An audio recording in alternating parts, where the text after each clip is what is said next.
ist Frau Ingeborg und I am the producer und director for Refashionista Sheri.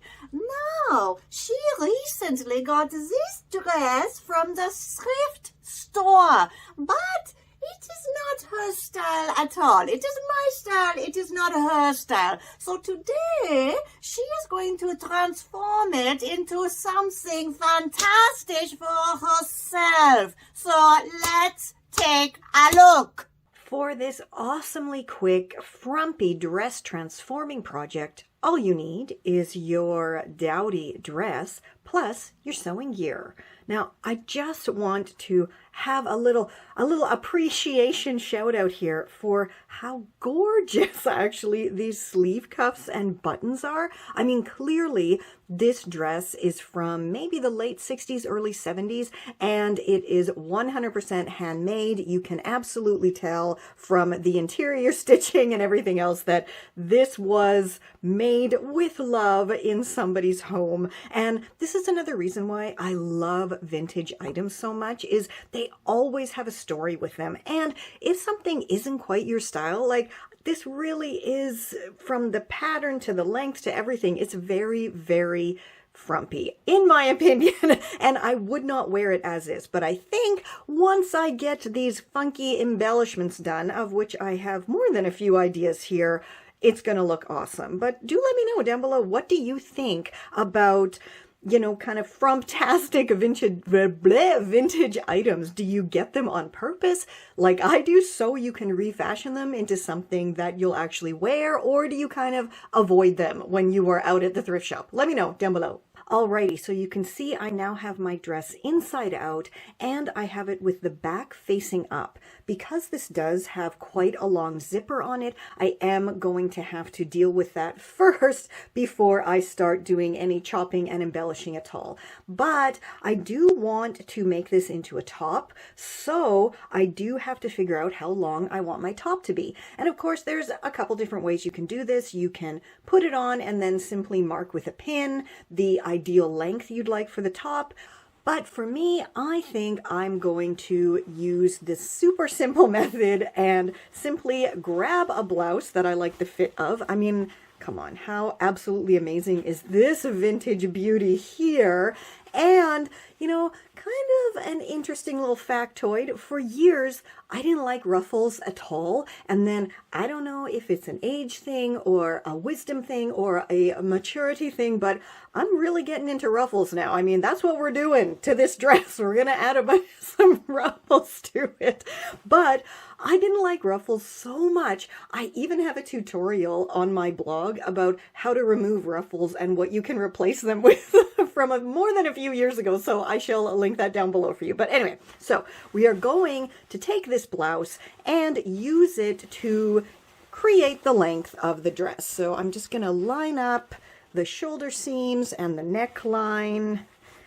And then I have a nice little pin here, and I'm just going to pin about 1 centimeter or 2 below the bottom of the blouse, so I have some room for seam allowance. So I actually thought that this zip was going to be super duper long, and I was going to have to, you know, stitch a little zipper pull stopper and then chop on through, but see, my pin is here, so I actually don't need to do anything with the zipper at all. But if you're doing this and you do have to somehow chop through your zipper, absolutely, before you do any chopping, figure out where your zipper is going to hit, and then simply do like a very simple looping stitch around the teeth of the zipper, and that can act as a temporary or permanent new zipper stopper on the bottom, depending on how you're going to hem it up at the bottom. So now all I have to do is chop on through and then hem up the bottom.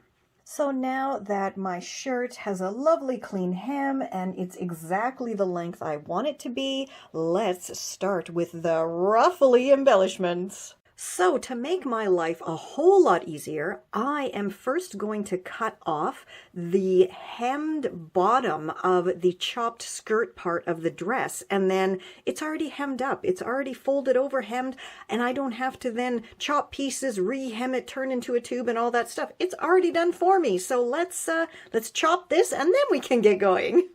So this is now all chopped and ready to go, but I just wanted to share with you one of my absolutely favorite things about using vintage polyester fabrics, and that is the fact that you can cut them and look, it's not fraying. Look, even I use my fingernail here, it is still not fraying. So technically you actually do not need to be hemming up the raw edges if you don't want to, which makes this type of fabric absolutely perfect for doing no-sew refashions. Oh, I actually, in my Refashioning 101 eCourse, I have a whole lesson devoted to no-sew refashions, and I share pretty much every single fabric that makes perfect no-sew refashion. So be sure to check that out. It will be linked below for you. But yeah, let's go make some ruffles. Okay, so I have a couple of ideas here, and I think this is going to be more than enough to do everything I want to do. So the first thing is to create kind of like a ruffle type of bib here, and then I was thinking maybe to put some cool vintage buttons down the center. What do you think? I don't know. We're going to give it a go.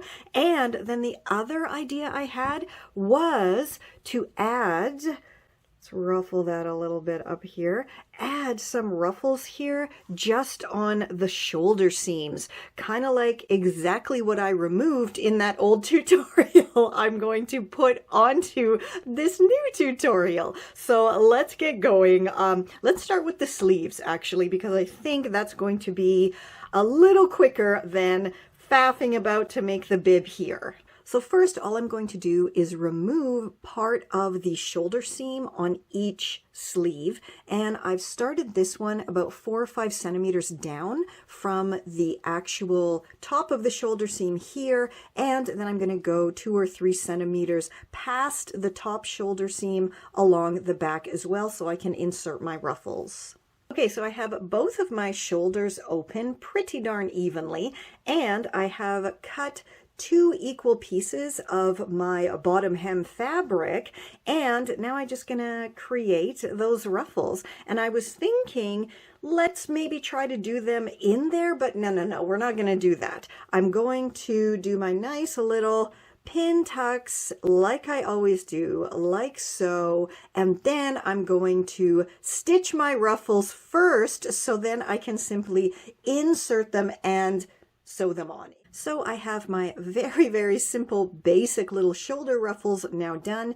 Now all I'm going to do is pop each of them into the open shoulder seams with the right sides facing, the raw edges lined up on the outside, and this folded edge is going to be facing the inside. So then when everything is flipped right side out, it will look, hopefully, as it should.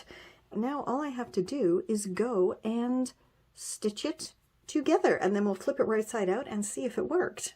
Okay, I've got the ruffles stitched to the shoulders. Now let's flip it right side out, and oh my goodness, I think it did. Look at that. How cute is that? It actually worked, and oh my goodness, that's so super cute. Okay, now let's figure out how we want to do kind of the bib area. Okay, so I have this piece left. So what I was thinking is to cut it in half. Okay, let's do that. Just going to cut out this big bulky bit here. Okay, so now I have 2 pieces, and I'm going to go lay one on top of the other and stitch the raw edges together.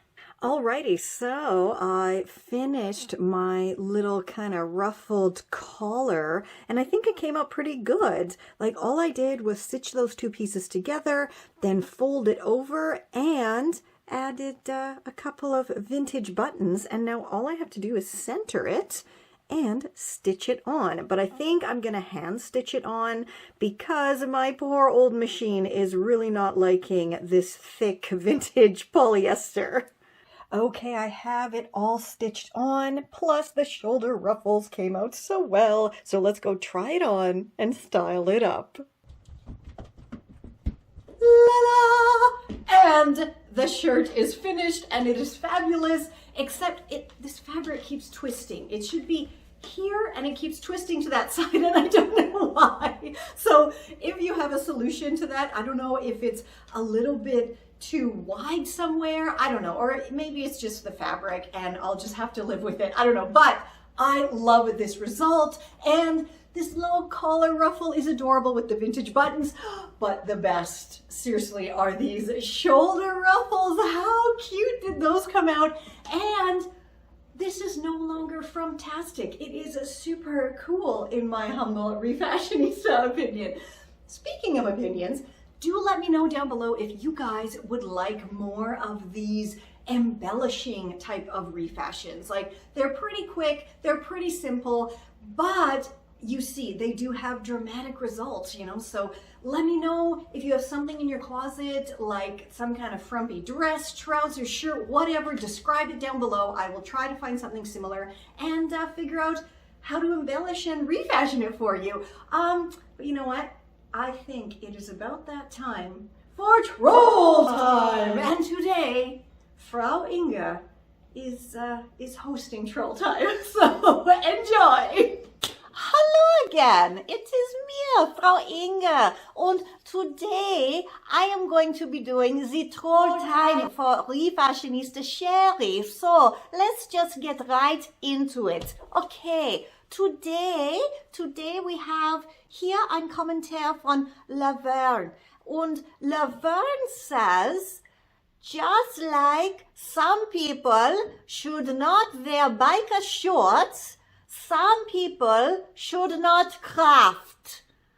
I am not sure how to respond to that, because Refashionista Sheri, to date, she has shared over 1,600 free tutorials and pre-love style inspiration on her blog, and even more on her channel. So I'm thinking that she can craft, she can sew, she can do whatever the hell she wants. But even more disturbing to me is the fact that Laverne is writing that people should not wear biker shorts. Some people. Why not? If you want to wear biker shorts, wear biker shorts. Und was ist biker shorts? Vielleicht she is meaning bike shorts?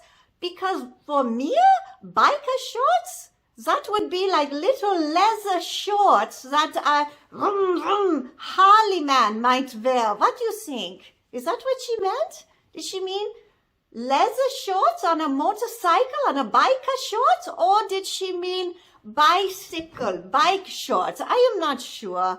But once again, we have another comment from someone who is thinking that their opinion is so important, especially their negative opinion must be shared online and directed to someone who is simply trying to put some positivity and share a upcycling tutorial. So I am at a loss. I do not understand what is the problem for the people who are doing this. If you are a troll person, let me know down below. Was ist in dein Kopf? Was ist in your head when you do this? That you are thinking, oh, everybody must be knowing I am so sad in my little tiny life. I am wanting to spread the negativity.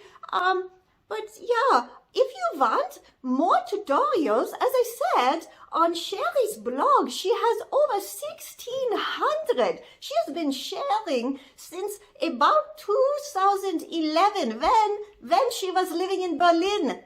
She started her blog and then moved on to her channel. And so she is always full of ideas and sharing for free with everybody, regardless of what they think of her. So let's hope maybe people can start being a little bit more appreciative, and a thank you definitely goes a long way. You know, vielen lieben Dank and all of that. It's just why again, if you have an answer for me why people are doing this, please do let me know down below, because I don't understand, and I will never understand why negativity must be spread far and wide. I don't understand. Be a little bit more positive. Spread some sunshine, okay? Okay. And until next time, stay safe, stay well, and Refashionista Sheri will catch you on the zigzag. Okay. This is Confessions of a Refashionista.